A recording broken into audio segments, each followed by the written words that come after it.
चलिए फिर से सॉल्व करते हैं। द्विघात समीकरण का यूज करके वर्ग समीकरण के मूल निकालना सीख लेते हैं। क्वेश्चंस है द्विघात समीकरण का प्रयोग करके वर्ग समीकरण के मूल ज्ञात कीजिए। आपको एग्जाम में अक्सर आता है, MP board Bhopal and CBSE board के लिए ये क्वेश्चंस हैं।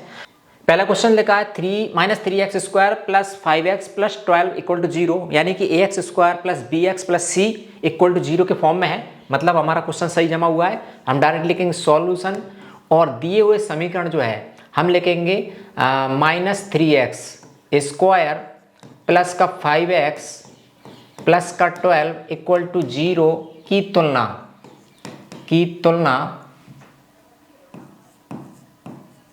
तुलना जो है हम क्या करेंगे, ax square plus bx plus c equal to 0 से करने पर कैसे करेंगे। यहाँ पे क्या आएगा, a इक्वल टू हो जाएगा -3, b इक्वल टू हो जाएगा 5 एंड c इक्वल टू हो जाएगा 12।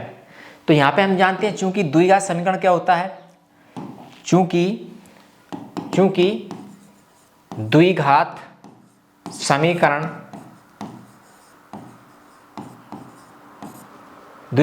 आपका होगा x इक्वल टू माइनस का b plus minus root of b square minus 4ac वटा 2a। अब इस समीकरण में हमें abc के मान रखेंगे तो x का मान हमारा जाता है -b का मान कितना है, माइनस का 5 plus minus root of b square मतलब 5 स्क्वायर माइनस 4, a मतलब कि -3, c मतलब कि 12 बटे 2a माइनस का 3। अब इसको सॉल्व करना है। क्या सॉल्व करेंगे, x इक्वल टू माइनस का b तो चल रहा है प्लस माइनस का b मतलब 5, 5 का स्क्वायर कितना होता है 25, 5 का स्क्वायर होता है 25 माइनस प्लस हो जाएगा क्योंकि एक और माइनस ऑलरेडी है, 4 × 12 बारम्बार 144, ठीक है, वटा नीचे कितना जाएगा माइनस का 6। फिर देखें x equal to -5 plus minus root of 25 और जो हो जाएगा 169 वटा माइनस का 6। अब 169 का क्या आता है, वर्गमूल निकालेंगे तो ये जाएगा 13 का स्क्वायर करेंगे 169 आता है बटा माइनस का 6। ऐसे मत करना, ये माइनस से माइनस काट दो आप, ये माइनस से माइनस नहीं कट सकता क्योंकि बीच में ऊपर दो संख्या है प्लस माइनस लगे हुए हैं। बहुत सी गलती कर देते, माइनस कैंसिल कर देते, वो गलत हो जाता है। अब यहाँ पे आप लिखेंगे क्या, प्लस चिन्ह ले लो एक बार, प्लस चिन्ह लेने पर अब प्लस लोगे तो आप क्या हो जाएगा यहाँ पे x इक्वल टू माइनस का 5 प्लस का 13 अपॉन 6, तो x इक्वल टू 13 में से 5 गए तो 8 बचा, 8 5 13 बटा माइनस का 6 और काट दो इसको तो ये जाएगा आपका x बराबर माइनस का 4 बटा 3। ठीक है, ये हमारा एक मान आ गया। दूसरा हम लिखेंगे माइनस चिन्ह लेने पर तो क्या हो जाएगा, माइनस लेने पर आपका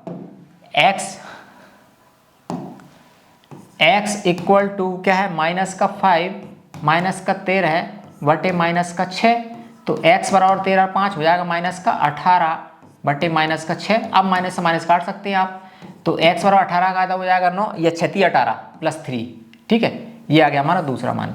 अब आप लिख सकते हैं अतः दिए गए समीकरण पूरा लिखना पड़ेगा। अतः समीकरण, मैं शॉर्ट में लिख दूं, समीकरण जो है के मूल जो है x बराबर कितना आया, एक तो आया हमारा 4/3 माइनस का 4/3 और 3 है आंसर। इस तरीके से आप क्वेश्चन सॉल्व कर सकते हैं बहुत ही आसान तरीके से। ठीक है, चलिए अगला क्वेश्चन करते हैं। -x square plus 7x minus 10 equal to 0। इसको अगला पे ले लेते हैं, -x square plus 7x plus 10 equal to, तो यहाँ पे क्या हो जाएगा, हम क्वेश्चन लिख लेते हैं एक बार। क्या है question number 2, -x square plus 7x minus 10 plus 7x minus 10 equal to 0। इसको सॉल्व करेंगे फटाफट, देखो क्या होगा। तो सॉल्यूशन, आप इसमें दिए गए समीकरण, जो समीकरण दिया है x square plus 7x minus 10 बराबर 0 की तुलना आप लिखेंगे, तुलना कंपेयर करेंगे ax square plus B x plus C equal to 0 से करने पर तो ए बराबर क्या आ जाएगा माइनस का 1 जो कुछ नहीं है, बी बराबर आ जाएगा 7 एंड सी बराबर आ जाएगा माइनस का 10। अब यहाँ पे चूंकि द्विघात समीकरण क्या होता है, चूंकि द्विघात समीकरण आपको होता है, सूत्र क्या है x इक्वल टू माइनस का b plus minus root of B square minus 4ac वटा 2a। यहाँ पे रख देते हैं हम मान, तो x बराबर क्या हो जाएगा माइनस b का मान है ओनली 7, तो 7 आ जाएगा माइनस का, प्लस माइनस क्यों आएगा, क्योंकि माइनस b है ना इसलिए, रूट ऑफ b का स्क्वायर मतलब 7 स्क्वायर माइनस 4, a मतलब कि माइनस 1 और c मतलब कि माइनस 10 बटा 2a, a मीन्स माइनस 1। बात समझ में आई? अब देखो समझ में आ रहा है ना आपको, है ना। अब देखो यहाँ पे x इक्वल टू क्या हो जाएगा जी, x इक्वल टू आपका कैलकुलेशन करेंगे माइनस का 7 प्लस माइनस रूट ऑफ हो जाएगा 7 का स्क्वायर मतलब 7 सतैया 49 माइनस प्लस और फिर माइनस और 10 चौके 40, 4 इंटू 1 इंटू 10 मतलब 40 हो जाएगा, नीचे का हो जाएगा माइनस का 2। अब देखो x बराबर फिर minus 7 plus minus root of ये क्या बचेगा 9 बचेगा वटा माइनस का 2। अब यहाँ पे वही प्लस चिन्ह लेने पर एक बार और कैलकुलेशन कर लेते हैं, x बराबर आ जाएगा माइनस का 7 प्लस माइनस 3 9 को होगा 3 माइनस 2। अब ले लो आप प्लस चिन्ह लेने पर, तो x बराबर क्या हो जाएगा माइनस 7 प्लस 3 बटा माइनस का 2, x बराबर क्या हो जाएगा 7 में 3 का माइनस का 4 बटा माइनस का 2, माइनस कट गया 2 एकम 2 2 दूनी 4, तो x बराबर यहाँ पे जाएगा प्लस का 2, पहला आ गया। दूसरा आप लिख लो यहाँ पे माइनस लेने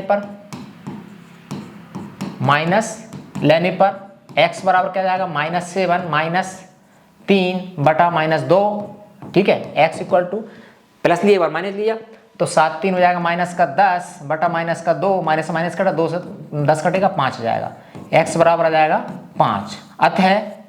अतः समीकरण के मूल कौन कौन से हो गए, मूल होगा एक तो हो गया x बराबर 2 और 5 हैं, ठीक आंसर। थोड़ा जल्दी कर दिया, आप समझ में आया होगा। इस तरीके से क्वेश्चंस करना है आपको, दिए हुए समीकरण में आपको क्या करना है, कंपेयर करना है ax square plus B x plus c से, और कंपेयर करने के बाद एबीसी के मान निकालना है, जैसे हमने यहाँ पे निकाला। एबीसी के मान निकालने के बाद क्या करना है, द्विघात समीकरण एक्स स्क्वायर वाला minus B plus minus root of B square minus 4ac अपन 2a में रखना है और रख के कैलकुलेशन करना है। जैसे कैलकुलेशन करेंगे फिर एक बार प्लस माइनस में से एक बार प्लस चिन्ह लेके सॉल्व करेंगे एक्स के लिए, माइनस चिन्ह लेके सॉल्व करेंगे एक्स के लिए, जो मान आएंगे वही उस इक्वेशंस के दिए समीकरण के मूल होंगे। तो इस तरीके से हम दिए गए वर्ग समीकरण के मूल ज्ञात कर सकते हैं बहुत ही आसान तरीके से। ये द्विघात समीकरण मेथड थी, एक गुणनखंड मेथड है, बीजगणित मेथड है, एलिमिनेशन मेथड है, वो अलग अलग मेथड है। तो इस मेथड के थ्रू आपको इस तरीके से क्वेश्चन सॉल्व करना है। आई होप आपको ये सॉल्व करना आया होगा, समझ में आया होगा। फिर भी कोई डाउट है, क्वारी है, क्वेश्चन है, कमेंट करके पूछ सकते हैं, निश्चित ही उसके ऊपर हम वीडियो बनाएंगे और उसका आपको जवाब देने का प्रयास करेंगे। मिलेंगे अगली वीडियो में, तब तक के लिए नमस्कार।